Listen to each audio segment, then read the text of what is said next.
नमस्कार दोस्तों, आज हम लोग पढ़ेंगे मादा जनन के बारे में। यानी कि सबसे पहले मादा जनन पढ़ने से पहले हम लोग पढ़ेंगे मादा जनन अंग के संरचना के बारे में कि महिला का शरीर जो है किस प्रकार से बना होता है और एक महिला के शरीर में मादा जनन अंग में कौन कौन से प्रमुख अंग होते हैं, उसके बारे में आज हम लोग विस्तार से पढ़ेंगे। और साथ ही मादा जनन अंगों का क्या कार्य होता है उसके बारे में भी हम लोग विस्तार से पढ़ेंगे। तो चलिए स्टार्ट करते हैं। देखिए, सबसे पहले हमारा टॉपिक है मादा जनन अंग। तो मादा जनन अंग का आप दो परिभाषा बता सकते हैं। पहला परिभाषा कि महिलाओं के शरीर में जनन के लिए एक विशेष अंग विकसित रहता है जिसे हम लोग मादा जनन अंग कहते हैं। या यह भी कह सकते हैं कि वैसा जनन अंग जो अंडाणुओं को उत्पन्न करता है उसे हम लोग मादा जनन अंग कहते हैं, क्योंकि हम नर जनन तंत्र के बारे में आपको पहले ही बता चुके हैं। तो मादा जनन के दो परिभाषाएं होंगी। अब मादा जनन अंगों में प्रमुख अंग कौन कौन से होते हैं उसके बारे में हम लोग पढ़ेंगे। तो मादा जनन अंग के निम्नलिखित भाग है कौन कौन? अंडाशय, फैलोपियन नलिका, गर्भाशय, योनि और भग या भल्वा। इस सब के बारे में हम लोग बारी बारी से पढ़ेंगे। देखिए, यहाँ पर डायग्राम में शो किया हुआ है कि ये जो है आपका अंडाशय है जिसमें अंडाणु बनता है।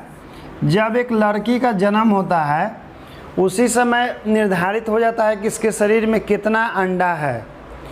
और एक महिला जो अपने पूरे जीवन काल में 450 अंडा का स्राव करती है अपने अंडाशय से। ये वाला नलिका जो है अंडवाहिनी है जिससे अंडा का परिवहन होता है। क्योंकि अंडा कैसे वहन होता है इसके नाम अंडवाहिनी है, फैलोपियन नलिका। और ये जो बीच वाला आपको दिखाई दे रहा है ये वाला भाग गर्भाशय इंडिकेट किया हुआ है, ये जो है योनि है।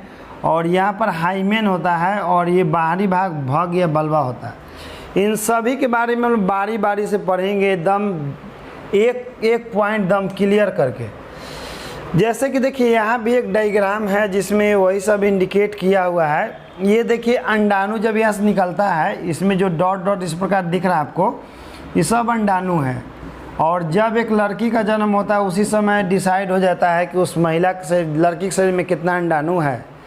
यहाँ झालर होता है जो अंडाणु को पकड़ के फैलोपियन नलिका में इसे ले जाता है। जब भी अंडाशय से अंडाणु निकलता है तो यहाँ झालर होता है जो अंडाणुओं को फैलोपियन नलिका में ले जाने का काम करता है। तो हम लोग बारी बारी से हर एक पॉइंट को पढ़ने वाले हैं। देखिए, सबसे पहले हम लोग किसके बारे में पढ़ेंगे? तो हमारा सबसे पहले था अंडाशय। तो जैसा कि आप जानते हैं कि महिलाओं के शरीर में दो अंडाशय होता है, एक लेफ्ट में होता है, एक राइट में होता है। दो अंडाशय, एक लेफ्ट में और एक राइट में। तो किसी भी महिला के शरीर में एक जोड़ा अंडाशय पाया जाता है। अंडाशय उदर गुहा के निचले भाग में स्थित होता है। जिसे देखिए पूरा शरीर है, मुंडी छोड़ करके जो पूरा शरीर होता है उसको उदर गुहा बोला जाता है। तो उदर गुहा के शरीर के निचले भाग में श्रोणि गुहा में स्थित होता है। प्रत्येक अंडाशय एक पतली पेरिटोनियम की झिल्ली के द्वारा उदर गुहा की पृष्ठीय दीवार से जुड़ी होती है। प्रत्येक अंडाशय संयोजी ऊतक के एक आवरण ट्यूनिका एल्बुजिनिया से ढका होता है। इस आवरण के नीचे जनन एपिथेलियम पाया जाता है जिससे अंडाणु विकसित होता है। देखिए, यही आपका अंडाशय है। ये वाला जो संरचना दिख रहा है यही क्या है? अंडाशय है। ये बाहर से एक आवरण से ढका होता है जिसको हम लोग क्या कहते हैं? पेरिटोनियम कहते हैं। पेरिटोनियम के पतली झिल्ली जिस ढका होता है। और अंडाशय जो होता है उसके अंदर में अंडाणुओं का विकास होता है। किससे विकसित होता है? तो एपिथेलियम जनन ऊतक होता है, उसी एपिथेलियम जनन ऊतक से अंदर में अंडाणु का निर्माण होते रहता है। और महिलाओं के शरीर में जो अंडाणु बनता है, तो जैसे मान लीजिए कि जब भी महिला के शरीर में अंडाणु का स्राव शुरू जो है लगभग 11 से 13 साल की अवस्था में लड़कियों के शरीर में अंडाणु का विकास स्राव होना शुरू हो जाता है। यानी कि महिला के शरीर में आवर्त चक्र जो है वो 11 से 13 साल के समय में शुरू हो जाता है। और यदि एक बार इससे अंडाणु निकला तो अगला 28 दिन के बाद इससे निकलेगा, फिर अगला 28 दिन के बाद इस निकलेगा। एक ही बार में दोनों अंडाशय से अंडाणु का निष्कासन नहीं होता है, कभी इससे निकलता है तो कभी उससे निकलता है, अल्टरनेट निकलता है। जैसे 28 दिन पर इससे निकला तो फिर अगला 28 दिन पर उससे निकलेगा, फिर उससे निकलेगा। कैसे कैसे निकलता है, कितना दिन पर निकलता है, उस सब हम लोग बारी बारी से पढ़ेंगे। फिलहाल अभी आप अंडाशय के बारे में जाने। अंडाशय जो है 2 को होता है और वो पेरिटोनियम के झिल्ली से ढका हुआ होता है और इसमें एपिथेलियम जनन ऊतक होता है, उसी से अंडाशय में अंडाणुओं का निर्माण होता है। और हर एक 28 दिन पर 1 गो अंडाणु जो निकलते रहता है। और लड़कियों में पहला बार जब अंडाणु का स्राव होता है तो उसको हम लोग मेनार्क कहते हैं। क्या कहते हैं, याद रखिएगा, उसको हम लोग मेनार्क कहते हैं, मीनार्क भी कहा जाता है। पहला बार लड़की में जब अंडाणु का रिसाव होता है अंडाशय से तो उसको हम लोग मीनार्क कहते हैं, याद रखिएगा। अब देखिए इसके बाद हम आगे पढ़ेंगे। यहाँ देखिए 2 ठो अंडाशय बनाया हुआ है। ये जो आपका पूरा अंडाशय है और एकरा में जब अंडाणु निकलता है तो ये फैलोपियन नलिका इसके माध्यम से आगे बढ़ता है। यहाँ भी देखिए, यहाँ झालर है, यही झालर है जिसका काम होता है कि अंडाशय से निकलने वाले अंडाणुओं को पकड़ करके अब फैलोपियन नलिका में भेज देना। फैलोपियन नलिका में जब अंडाणु जाता है तो वो शुक्राणु से मिलन के लिए इंतज़ार करते रहता है और जब शुक्राणु नहीं मिल पाता है तो एक समय के बाद फैलोपियन नलिका में जो अंडाणु होता है वो नष्ट हो जाता है और रक्त के माध्यम से शरीर से बाहर निकल जाता है, जिसको हम लोग मासिक धर्म या मेंस्ट्रुअल साइकिल कहते हैं, जिसको हम लोग शॉर्टकट में MC कहते हैं। तो जैसे अंडाशय से अंडाणु निकला, फैलोपियन नलिका में जाके इंतज़ार करते रहता है शुक्राणु का, लेकिन यदि शुक्राणु से इसका मिलन नहीं हो पाता है तो वो वहीं पर ही तड़प के मर जाती है शुक्राणु के याद में और रक्त के माध्यम से शरीर से बाहर निकल जाता है, जिस चक्र को MC कहा जाता है। और यह हर एक 28 दिन पर दोहराया जाता है। अगला 28 दिन पर इससे अंडाणु निकलेगा और देखिए यही आपका अंडाणु है और यहीं पर ही स्टोर रहता है और इंतज़ार करते रहता है शुक्राणु का। अब देखिए इसके बाद हम लोग पढ़ेंगे फैलोपियन नलिका में। फैलोपियन नलिका भी 2 ठो होता है महिला के शरीर में, क्योंकि दोनों अंडाशय की तरफ से 1 गो फैलोपियन नलिका होता है और प्रत्येक 28 दिन पर 1 अंडाणु फैलोपियन नलिका से निकलते रहता है। देखिए ये एक जोड़ी नलिका है जो अंडाशय के ऊपरी भाग से शुरू होकर नीचे की ओर जाती है और अंत में गर्भाशय से जुड़ जाती है। प्रत्येक फैलोपियन नलिका का शीर्ष भाग एक चौड़े एक कीप के समान होता है। यहाँ कीप होगा, ठीक ना, कीप के समान होता है जो अंडाणुओं को फैलोपियन नलिका में प्रवेश करने में सहायता करते हैं। फैलोपियन नलिका की दीवार मांसल एवं संकुचनशील होता है। जैसे फैलोपियन नलिका के दीवार जो होता है वो फैलते सिकुड़ते रहता है। कैसे हम लोग खाना खाते हैं तो हम लोग का जो फूड पाइप होता है वो फैल सिकुड़ करके खाना को आगे बढ़ाता है, वैसी फैलोपियन नलिका जो होती है तो उसमें संकुचन होता है। संकुचन होने से उसमें अंडाणु जो धीरे धीरे आगे बढ़ता है। तो देखिए वही कह रहा है कि फैलोपियन नलिका की जो दीवार होती है मांसल और संकुचनशील होती है। इसकी भीतरी सतह पर सिलिया लगी होती है जो अंडाणुओं को फैलोपियन नलिका में नीचे की ओर बढ़ने में सहायता करती है। इस नलिका के द्वारा अंडाणु गर्भाशय में पहुंच जाते हैं।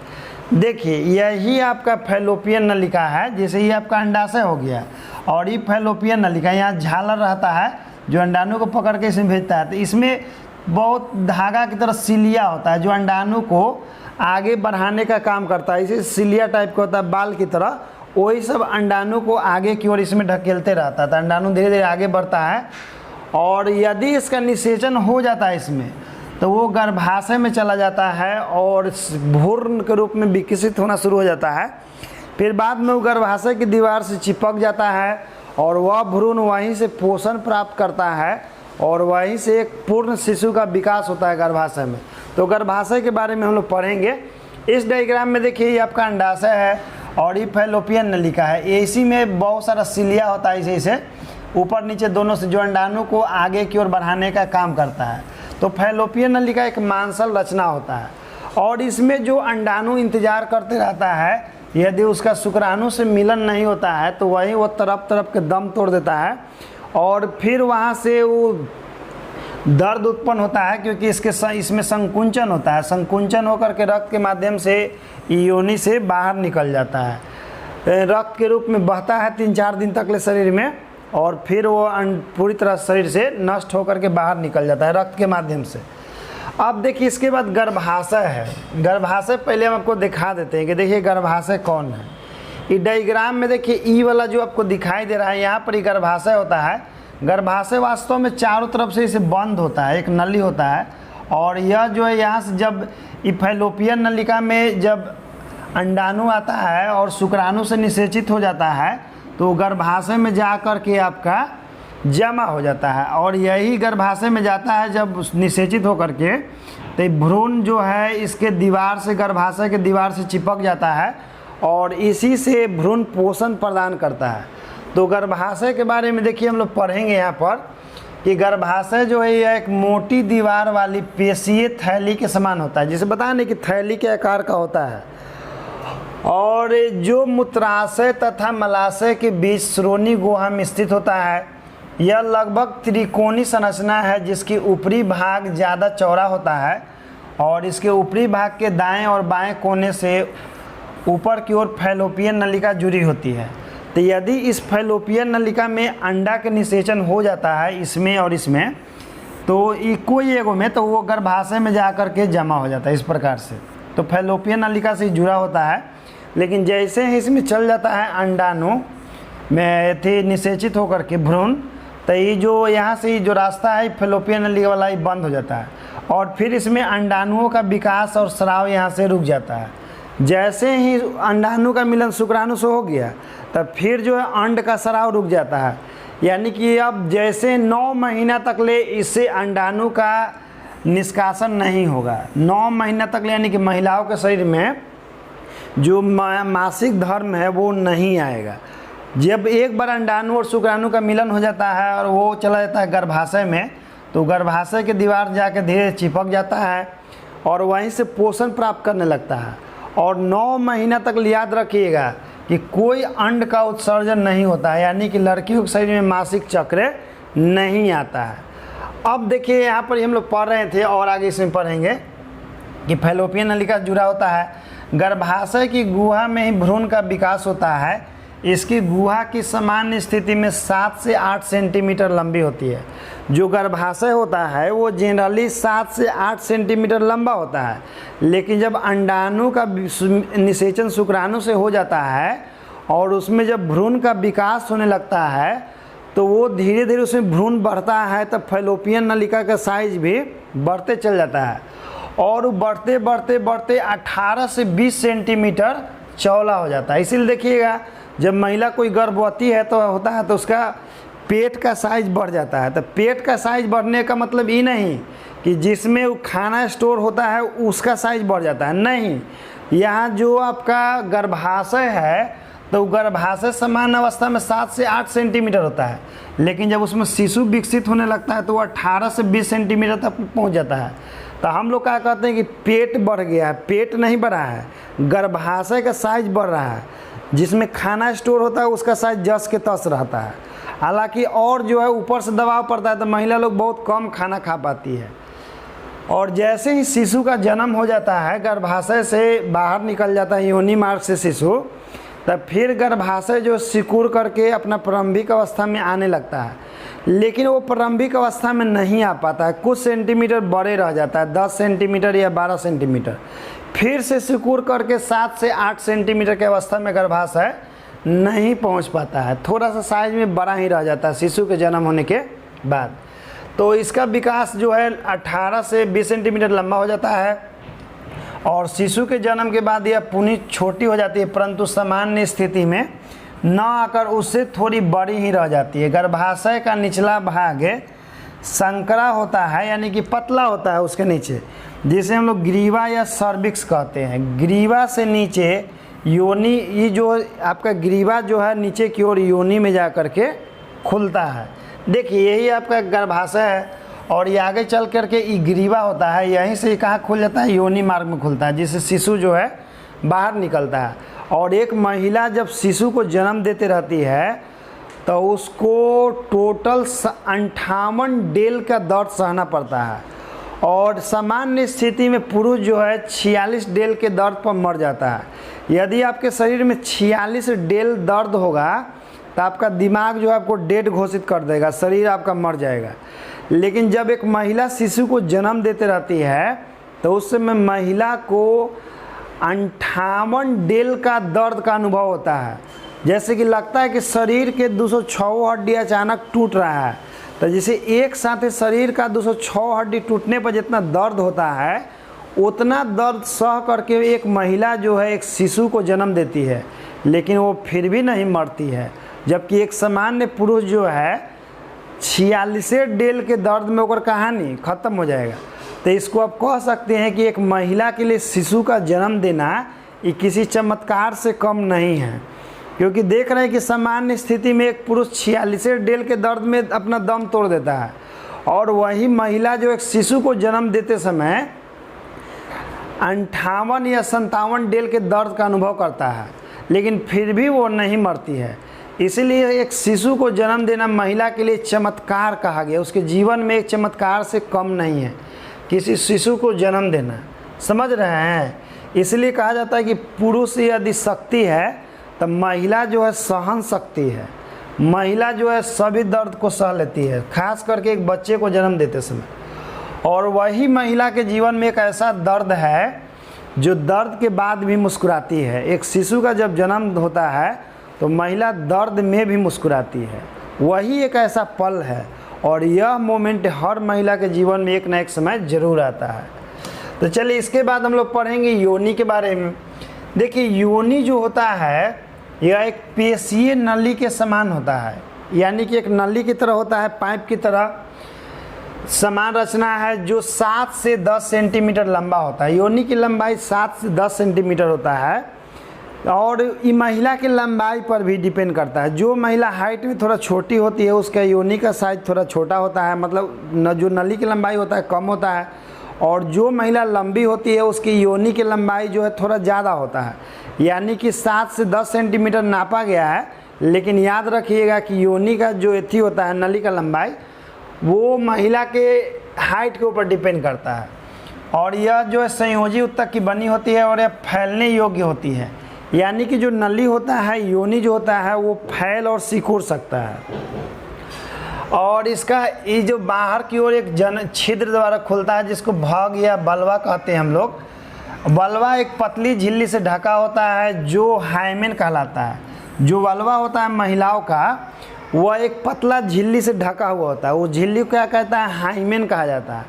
हाइमेन जो है उस समय टूट जाता है जब लड़कियां साइकिलिंग करती है या भाग दौड़ करती है या कूद फान करती है, या जब कोई महिला पहला बार किसी पुरुष से संबंध बनाती है तो वो हाइमेन टूट जाता है। कई बार ऐसा भी होता है कि संबंध बनाने के बाद भी हाइमेन टूटता नहीं है, हाइमेन जस के तस रहता है। इसलिए वर्जिनिटी चेक होता है। वर्जिनिटी चेक मतलब कि महिला कभी किसी पुरुष के साथ संबंध बनाई है कि नहीं बनाई है, तो इसको हम हाइमेन से निर्धारित नहीं कर सकते हैं, क्योंकि हाइमेन जो है कई कारणों से टूट जाता है। खेल कूद करने के दौरान टूट जाता है, या लड़की कूद फान करती है ज़्यादा उससे भी टूट जाता है, या साइकिलिंग करती है उससे भी कर जाती है, टूट जाता है हाइमेन। तो ये हम लोग डिसाइड नहीं कर सकते हैं कि यदि किसी महिला का हाइमेन वाला झिल्ली टूटा हुआ है तो वो किसी ना किसी के साथ संबंध बनाए ही होगी। ऐसा भी हो सकता है कि खेल कूद के दौरान या साइकिलिंग के दौरान या उछल कूद के दौरान या भाग दौड़ के दौरान झिल्ली जो है टूट गया है। ठीक, तो हाइमेन जो पतली झिल्ली हो जाता है, जो एक बार टूट जाता है तो दोबारा इसका शरीर में निर्माण नहीं होता है। इसमें एक बहुत ही छोटा छिद्र होता है। पहली बार संभोग के समय या चोट या साइकिलिंग के समय या क्या होता है, झिल्ली टूट जाती है, फिर दोबारा इसका निर्माण नहीं होता है। योनि संभोग या मैथुन के समय नर के शीशन को ग्रहण करती है, जिसे स्खलित वीर्य मादा जननांग के अंदर पहुंचते हैं। जन्म के समय शिशु इसी रास्ते से बाहर निकलता है और मासिक चक्र से भी बाहर निकलने का रास्ता यही है। यानी कि इससे 3 गोगरा काम होता है। एक होता इसे वीर्य अंदर जाता है, पुरुष का सीसन अंदर जाता है योनि में। दूसरा है कि मासिक चक्र के समय जो है जो अंडाणु फूट करके रक्त के माध्यम से बाहर निकलता है तो योनि मार्ग से ही निकलता है, और शिशु का जन्म जो है वो भी योनि मार्ग से ही होता है। देखिए योनि जो है इस संरचना को हम लोग कहते हैं, ये वाला संरचना आपको दिखाई दे रहा है, यही क्या है, यहाँ से यहाँ तक आपका योनि है। ये तो सर्विक्स होता है जो खुलता है योनि में, इसको अंग्रेजी में वजाइना कहते हैं, ठीक ना। इसमें देखिए ये वाला आपका जो संरचना है यही आपका योनि है, और यहाँ हाइमेन होता है, वो पतला से झिल्ली होता है जो पहला बार संभोग के दौरान या संबंध के दौरान जो झिल्ली टूट जाता है, लेकिन एक ही कारण से हाइमेन नहीं टूटता है, इसका 3-4 गो कारण है। और कई बार ऐसा भी होता है कि संबंध बनाने के बाद भी हाइमेन नहीं टूटता है, ठीक ना। इसीलिए किसी महिला का वर्जिनिटी चेक हम लोग हाइमेन टूटने या ना टूटने से पता नहीं लगा सकते हैं। ये जरूरी नहीं कि यदि किसी महिला का हाइमेन टूटा हुआ है तो वो किसी न किसी के साथ संबंध बनाए ही होगी। खेल कूद के दौरान भी टूट जाता है, साइकिलिंग के दौरान भी टूट जाता है, ठीक है। चलिए इसके बाद हम लोग पढ़ेंगे भलवा या भग। यह योनि के ठीक बाहर वाला जनन इंद्रिय भाग होता है। देखिए जैसे ये आपका योनि हो गया तो इसके बाहर वाला जो संरचना होता है यही क्या होता है, भग या वल्वा होता है। अब चलिए हम लोग जान गए मानव जनन अंग के संरचना के बारे में। अब इसका क्या क्या काम है इसके बारे में हम लोग पढ़ेंगे बारी बारी से। तो अब देखिए स्त्री जनन अंगों के कार्य कि स्त्री जनन अंग के कार्य क्या है। जैसे आप लगभग में सब जान गए इसका संरचना, अब बारी बारी से हम लोग कार्य के बारे में जानेंगे। सबसे पहले देखिए हम लोग अंडों का निर्माण करना, तो स्त्री जनन अंग में अंडों का निर्माण होता है। कहाँ होता है, तो यह अंडाशय में होता है। अंडाशय में बहुत सारा छोटा छोटा कोशिका होता है। आपको बताया नहीं कि एपिथेलियम जनन ऊतक से बनता है, और एक जन्म के समय ही निर्धारित हो जाता है कि लड़की के शरीर में कितना अंडा है, लेकिन इसका रिसाव जो है 11 से 13 साल की उम्र में शुरू होता है, और हर 28 दिन पर एक अंडाणु का इधर स्राव होगा, फिर अगला बार इधर स्राव होगा। और देखिए महिला के शरीर में जो मासिक चक्र चलता है तो ये चंद्रमा से प्रेरित है। जैसे चंद्रमा में देखिएगा, चंद्रमा अपना चक्र जो 28 दिन के दोहराती है, उसी प्रकार से महिलाओं का शरीर में जो अंडाणु का स्राव होता है तो वो भी देखिए 28 दिन पर चक्र इसका चलते रहता है। और देखिए महिला का शरीर में लगातार हार्मोन में उतार चढ़ाव होते रहता है। इसीलिए देखिएगा सभी महिलाओं का जो मूड होता है एक समान नहीं होता है, महिलाओं का मूड हमेशा चेंज होते रहता है। वही से देखिएगा हम लोग कहते हैं कि महिला के बात के का भरोसा किया जाए, क्योंकि महिलाओं के शरीर में 28 दिनों का जो चक्र चलता है तो इससे बराबर महिला के शरीर में हार्मोनल उतार चढ़ाव होते रहता है। इसीलिए महिला के विचार और मूड हमेशा बदलते रहता है। पुरुष के शरीर में ऐसा कोई चक्र नहीं चलता है, इसीलिए पुरुषों का जो मूड होता है लगभग एक समान होता है। तभी जाके हम लोग कहते हैं कि महिला के बात पर विश्वास नहीं करना चाहिए, वो कभी भी क्या कर देगी, बदल जाएगी। किस कारण से, तो क्योंकि इसके शरीर का बनावट ही ऐसा है कि महिला जो है ना चाहते हुए भी अपने बात से मुकर जाएगी या अपना विचार बदल देगी, क्योंकि उसका शरीर में हमेशा हार्मोनल उतार चढ़ाव होते रहता है। इसीलिए महिलाओं का मूड हमेशा बदलते रहता है, जबकि पुरुषों में ऐसा नहीं है। पुरुष में ऐसा कोई चक्र नहीं चलता है, इसलिए पुरुष जो है अपना बात पर अडिग रहते हैं। इसीलिए आदमी कहता है कि मर्द के बात के वैल्यू होता है, औरत के बात के वैल्यू नहीं होता है। तो काहे कहता है ऐसा, कैसे कि हार्मोनल उतार चढ़ाव लगातार होते रहता है, तो मूड बदलते रहता है, तो विचार भी बदलते रहता है।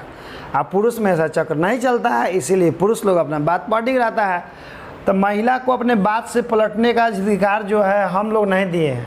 उसके शारीरिक संरचना ही वैसा है और प्रकृति वैसा बनाया है उसको कि वो अपना बात से पलट भी सकती है, क्योंकि मूड बदलते रहता है। अब मूड बदलता है तो आदमी अपना विचार से पलट भी सकता है, इसीलिए उसका अधिकार है महिलाओं का अपना बात से पलटना। अब देखिए दूसरा काम है कि मैथुन के समय, यानी कि पुरुष और महिला का जब संयोग होता है तो उसी को हम लोग मैथुन कहते हैं। तो मैथुन के समय योनि द्वारा शुक्राणुओं को ग्रहण करना, यानी कि महिला का जो योनि है, ये वाला पार्ट है वजाइना, इसमें जब पुरुष का सीसन प्रवेश करता है और संभोग के दौरान शुक्राणु का स्खलन होता है, तो शुक्राणु जो है इसी रास्ते से महिला के शरीर में प्रवेश करता है, और ये जो अंडाणु फैलोपियन नलिका में होता है इंतजार करते रहता है उसे जा करके निषेचन करता है। निषेचन के बाद वो जो है गर्भाशय में चला जाता है और वहीं पर शिशु का विकास होता है। अब देखिए इसके बाद हम लोग पढ़ेंगे निषेचन के लिए उपयुक्त वातावरण तैयार करना। जैसे महिला के शरीर में जब शुक्राणु प्रवेश करता है तो शुक्राणु जो है 4 से 5 दिन तक ले जिंदा रहता है। वही शुक्राणु को यदि आप शरीर से बाहर किसी सूखे स्थान पर इसे गिरा देते हैं तो वही शुक्राणु जो है 1 घंटा में उसमें जितना भी शुक्राणु होता है सब 1 घंटा के अंदर मर जाता है। जो भी शुक्राणु सब 1 घंटा के अंदर मर जाता है। लेकिन जब वही शुक्राणु योनि के द्वारा महिला के शरीर में प्रवेश करता है तो 4 से 5 दिन तक ले जिंदा रहता है और 4 से 5 दिन के सफ़र तय करके ये अंडाणु के पास पहुंचता है और अंडाणु से निषेचन करता है। तब जाके भ्रूण का विकास होता है और भ्रूण जो है जा कर के गर्भाशय में विकसित होता है।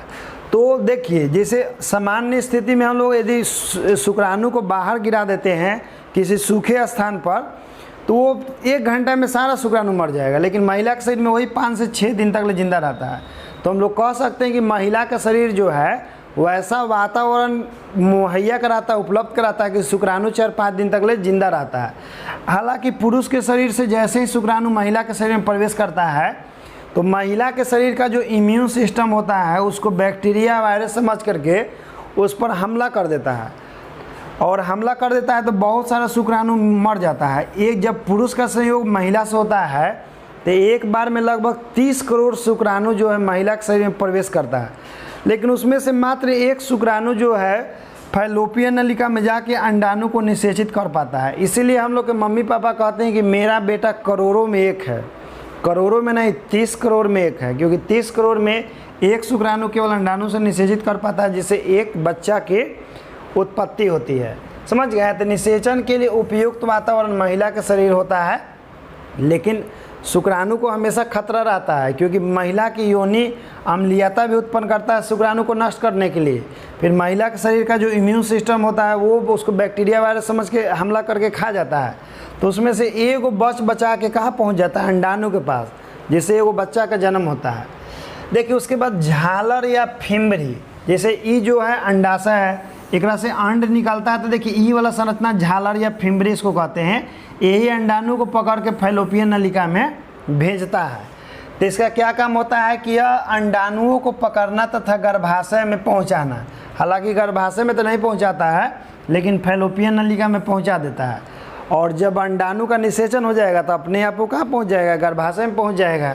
समझ गया? तो झालर या फिम्बरी का यही काम होता है।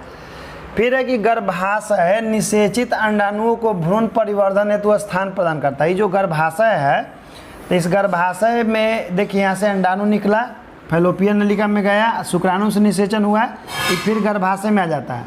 गर्भाशय में आकर के गर्भाशय की दीवार से चिपक जाता है और गर्भाशय की दीवार से पोषण प्रदान करता है, ग्रहण करता है। और फिर आगे चल के एगो गर्भनाल से भ्रूण विकसित होता है तो गर्भनाल से जुड़ जाता है जिसको नाभि कहते हैं। और उसी नाभि के माध्यम से शिशु के शरीर में पोषण पहुंचता है रक्त के माध्यम से। ये मत सोचिएगा कि माता के गर्भ में शिशु जो पल रहा होता है तो वो खाना खाता है, नहीं, मुंह नाक सब बंद रहता है, यहाँ तक लेकिन श्वास भी नहीं लेता है। उसको पोषण कहाँ से मिलता है? तो जो महिला के शरीर में जो गर्भनाल होता है, जो गर्भाशय की दीवार जुड़ा होता है, देखिए यही गर्भनाल है, ये शिशु के नाभि से जाकर जुड़ा होता है। तो यही नाभि के माध्यम से शिशु के शरीर में पोषण पहुंचता है। शिशु न श्वास लेता है न मुंह खोलता है, इसी के माध्यम से रक्त के माध्यम से शिशु के शरीर में सारा पोषण पहुंचता है और शिशु विकसित होता है। जब जन्म होता है शिशु का तो गर्भनाल काट करके किसी धागा से या चिमटी से बांध दिया जाता है और फिर वो जो शरीर से वो निकाल दिया जाता है। जो बाकी गर्भनाल महिला के शरीर के अंदर जुड़ा होता है। तो शिशु के विकास के लिए समय पोषण करना, यानी कि जितना दिन तक ले शिशु माता के गर्भ में रहेगा उतना दिन तक ले महिला के शरीर जो है उसको पोषण प्रदान करेगा। तो महिला के शरीर में सब भाग नहीं, जो गर्भाशय होता है गर्भाशय से ही गर्भनाल जुड़ा होता है और इसी गर्भनाल के माध्यम से शिशुओं को पोषण मिलते रहता है और शिशु विकसित होते रहता है। और शिशु महिला के शरीर में अपना एक्टिविटी भी करता है, 4 महीना 5 महीना के हो जाने के बाद हिल डुल करता है, ठीक ना। और जब पूर्ण विकास हो जाता है शिशु का तो 9 महीना के बाद एक पूर्ण विकसित शिशु का जन्म होता है। तो शिशु के जन्म को हम लोग कहते हैं प्रसव कहते हैं। क्या कहते हैं? प्रसव। ठीक है, तो इस वीडियो में इतना ही। आगे हम लोग पढ़ेंगे कि अंड जनन और शुक्राणु जनन, यानी कि अंडाणु और शुक्राणु का निर्माण कैसे होता है और किन कोशिकाओं से होता है। ठीक ना, आगे बहुत डिटेल में हम लोग पढ़ेंगे। यहाँ तो हम लोग पूरा संरचना जान गए, लेकिन अंदर में अब सब का हम लोग पैथी पढ़ेंगे कि प्रत्येक कोशिका कैसे बनता है, अंडाणु कैसे बनता है, शुक्राणु कैसे बनता है, कब तक ले अंडाणु बनेगा, कहिए से अंडाणु बनना शुरू होता है। ठीक ना, सब चीज़ हम लोग बारी बारी से अगला वीडियो में पढ़ेंगे। तो इस वीडियो में इतना ही। जय हिंद साथियों।